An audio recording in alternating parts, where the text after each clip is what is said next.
हर हर महादेव दोस्तों, आप सभी को। तो दोस्तों, जैसे कि हमने लीगल पेडागोजी पे डेली करंट अफेयर्स की सीरीज की शुरुआत की थी, जो कि उन सभी स्टूडेंट्स के लिए हेल्पफुल है जो कि क्लैट, यूजी, पीजी या वनडे कॉम्पिटिटिव एग्जाम या फिर जुडिशियल सर्विसेज की तैयारी कर रहे हैं, तो उसी को कंटिन्यू रखते हुए आज हम डिस्कस करने वाले हैं 3 सितंबर से जुड़े हुए कुछ इंपॉर्टेंट करंट अफेयर्स को।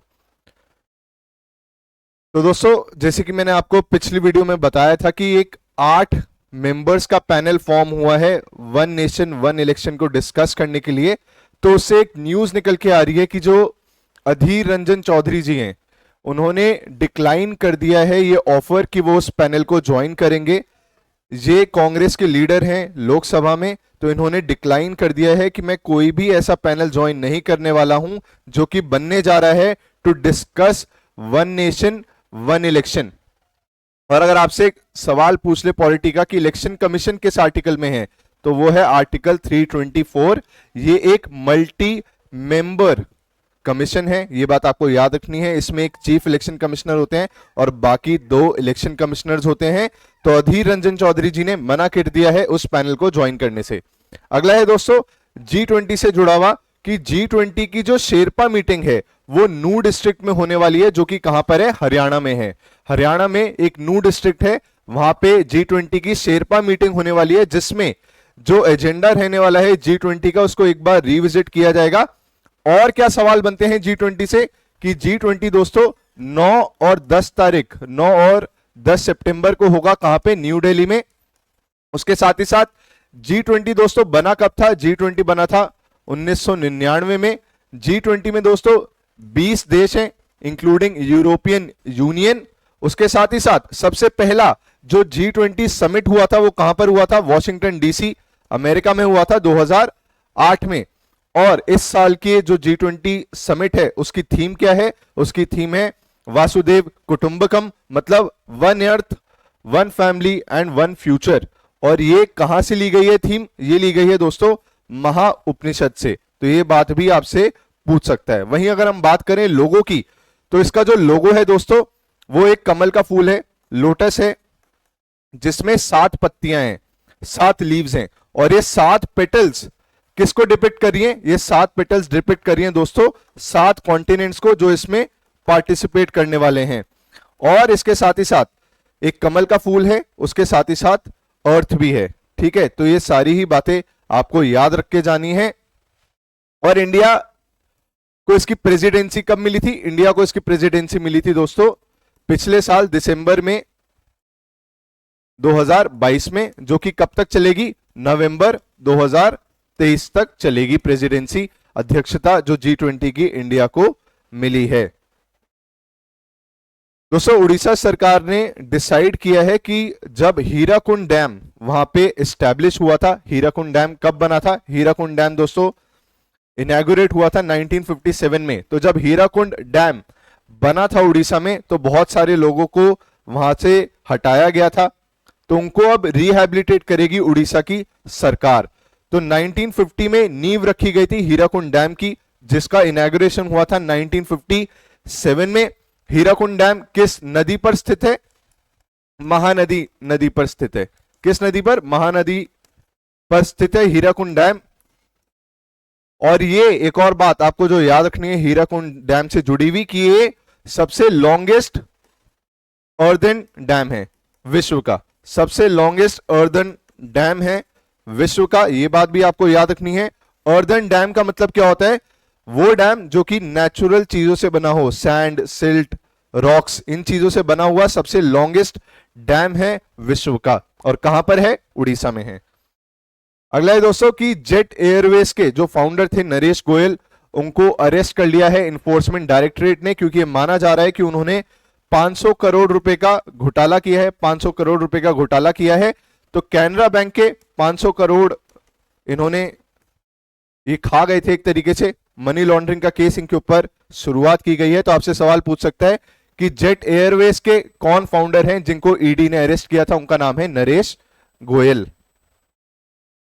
अगला है दोस्तों कि नोबेल पीस प्राइज की जो सेरेमनी होती है उसमें पहले रशिया को भी इनवाइट किया गया था, पर कई देशों ने इसके खिलाफ बात उठाई।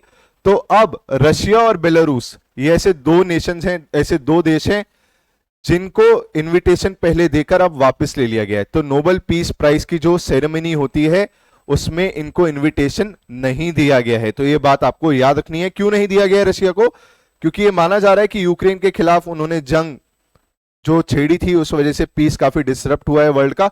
तो उस वजह से नोबेल पीस प्राइज का सेरेमनी की जो इनविटेशन है वो वापस ले लिया गया है। इसके अलावा आपको क्या फैक्ट्स याद रखें कि नोबेल प्राइज, जो नोबेल प्राइज है दोस्तों, वो 6 कैटेगरीज में दिया जाता है। कितनी कैटेगरीज में दिया जाता है? 6 कैटेगरीज में दिया जाता है।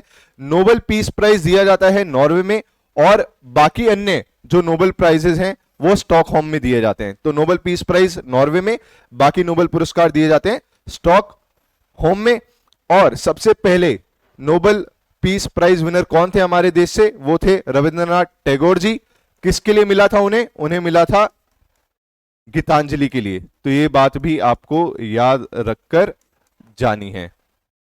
और एशिया का नोबेल प्राइज किसको कहा जाता है? एशिया का नोबेल प्राइज, एशिया का नोबेल प्राइज कहा जाता है दोस्तों रेमन मैग्सेसे को।